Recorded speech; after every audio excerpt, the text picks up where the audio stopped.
নমস্কার বন্ধুরা, আমার চ্যানেলে আপনাদের সবাইকে আরও একবার স্বাগত। ডিমের কষা বা ডিমের কালিয়া খেতে যদি আর ভালো না লাগে, তাহলে এইভাবে একবার ডিম রান্না করে দেখতে পারেন। খেতে অসম্ভব সুন্দর হয়, আর রেগুলার ডিমের রান্নার থেকে কিন্তু এটা একটুখানি আলাদা।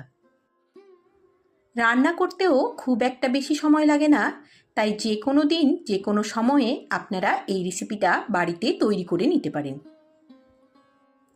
তবে আপনাদের কাছে একটাই রিকোয়েস্ট করব, ভিডিওটা প্রথম থেকে শেষ পর্যন্ত স্কিপ না করে পুরোটা দেখবেন। এতে আমি কখন কি মশলা ব্যবহার করেছি সেটা কিন্তু আপনারা পুরোপুরি বুঝতে পারবেন। তাহলে চলুন আর দেরি না করে ঝটপট শুরু করা যাক আজকের এই রেসিপি। আজকের রেসিপিটা তৈরি করার জন্য আমি এখানে 4টে মুরগির ডিম নিয়ে নিয়েছি। এবার এগুলোকে সেদ্ধ করে নিয়ে খোসাটা ছাড়িয়ে নিয়েছি, আর গায়ের মধ্যে এইভাবে ছোট ছোট করে ছুরি দিয়ে দাগ করে দিয়েছি। আর দেখুন, সামান্য একটু নুন আর হলুদ দিয়ে আমি এটাকে মাখিয়ে রাখলাম। এখন গ্যাসের ফ্লেমটা অন করে আমি একটা কড়াই বসিয়ে দিয়েছি, আর কড়াইয়ের মধ্যে দিয়ে দিয়েছি 2 টেবিল চামচ পরিমাণ সর্ষের তেল। তেলটা সামান্য একটুখানি গরম হলে এর মধ্যে নুন হলুদ মাখিয়ে রাখা ডিমগুলোকে দিয়ে দিচ্ছি, আর একটুখানি লালচে করে আমরা ডিমগুলোকে ভেজে নেব। এতে ডিমগুলো রান্নার মধ্যে দেখতে কিন্তু অনেকটা বেশি ভালো লাগে। ডিমগুলো এই 1 থেকে 1.5 মিনিট মতো একদম লো আঁচে ভেজে নেওয়ার পর ডিমের গায়ের কালারটা দেখতে পাচ্ছেন একটু লালচে কালার এসছে। তো এই পর্যায়ে আমি ডিমগুলোকে একে একে করে কড়াই থেকে তুলে রাখছি। এখন ওই তেলের মধ্যেই আমি কিছু গোটা গরম মশলা ফোড়নে দিয়ে দিচ্ছি, আর গোটা গরম মশলার মধ্যে আমি এখানে দিয়েছি 2টো শুকনো লঙ্কা, 10টা মতো গোলমরিচ, তার সাথে দিয়েছি 1 টুকরো দারচিনি, একটা তেজপাতা আর 2টো ছোটো এলাচ, আর তার সাথে দিয়েছি 1/2 চামচ মতো জিরে। প্রায় 30 সেকেন্ড মতো মশলাগুলোকে আমি ভালোভাবে ভেজে নিয়েছি। তারপর এর মধ্যে দিয়ে দিয়েছি একটা মিডিয়াম সাইজের পেঁয়াজ কুচি। পেঁয়াজটাকে আপনারা চাইলে চপারে চপও করে নিতে পারেন, বা এইভাবে ছোট ছোট করে কেটেও নিতে পারেন। পেঁয়াজটা দেওয়ার পর প্রায় 2 মিনিট মতো আমরা এগুলোকে বেশ ভালো করে ভেজে নেব, তখন না পেঁয়াজের কালারটা একটা লাইট ব্রাউন কালার চলে আসে। পেঁয়াজটা 2 মিনিট মতো ভেজে নেওয়ার পর এখন দেখতে পাচ্ছেন পেঁয়াজের কালারটা খুব সুন্দর একটা ব্রাউন কালার এসছে। তো এই পর্যায়ে আমরা এর মধ্যে দিয়ে দিচ্ছি আদা রসুনের পেস্ট। তো এখানে আমি 1 টেবিল চামচ পরিমাণ আদা রসুনের পেস্ট দিয়েছি। রসুনের পেস্টটা দেওয়ার পর আমরা পেঁয়াজের সাথে আদা রসুনের পেস্টটাকেও আরও ভালো করে কষিয়ে নেব। যতক্ষণ না আদা রসুনের কাঁচা গন্ধটা সম্পূর্ণভাবে চলে যায় ততক্ষণ পর্যন্ত এটাকে আমাদের ভালো করে কষিয়ে নিতে হবে। তারপর দেখুন, প্রায় 1 মিনিট মতো আমরা এইভাবে রান্না করে নিয়েছি।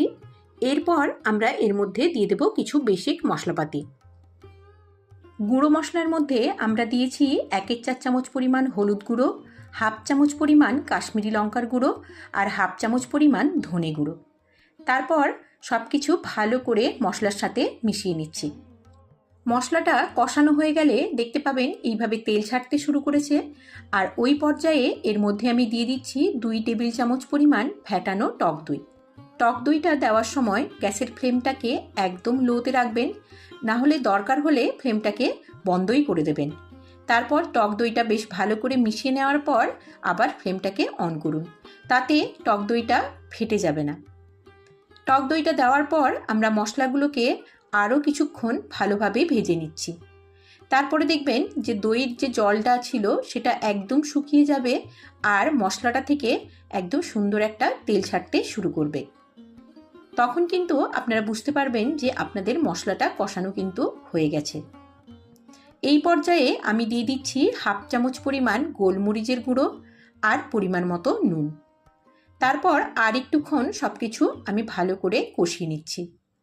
যে কোনো রান্নার স্বাদ কিন্তু মশলাটা কষানোর মধ্যে, তাই হাতে সময় নিয়ে রান্নাটা কিন্তু করে নেবেন, তাতে খেতেও কিন্তু অনেক বেশি ভালো লাগে। এখন দেখুন মশলা থেকে তেল ছাড়তে শুরু করেছে, আর কষানোটা কিন্তু একদম হয়ে গেছে। তো এই পর্যায়ে আমরা অ্যাড করে দেব জল।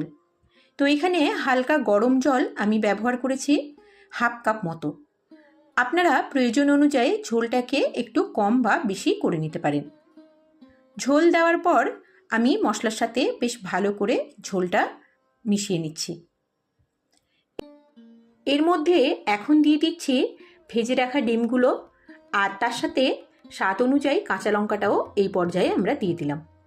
এই রান্নাটা কিন্তু খুব বেশি ঝোল ঝোল ভালো লাগবে না, একটু কষা কষা টাইপের বা গায়ে গায়ে টাইপের হলে খেতে অনেক বেশি ভালো লাগে। তো সেই জন্য আমি এখানে জলের পরিমাণটা একটু কমই ব্যবহার করেছি।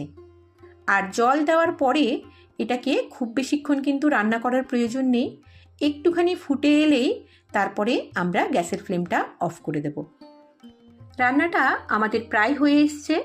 সামান্য একটু গরম মশলা দিয়ে আমরা গ্যাসের ফ্লেমটা এখন অফ করে দিচ্ছি। ভাত হোক কিংবা রুটি, পরোটা, যে কোনো কিছুর সাথেই এই রেসিপিটা আপনারা সার্ভ করতে পারেন। খেতে অসম্ভব সুন্দর হয় আর টেস্ট হয় কিন্তু একদম ভিন্ন ধরনের।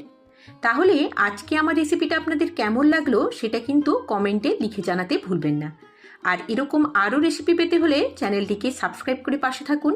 আর ভিডিওটি ভালো লাগলে অবশ্যই একটা লাইক করে যান। নমস্কার।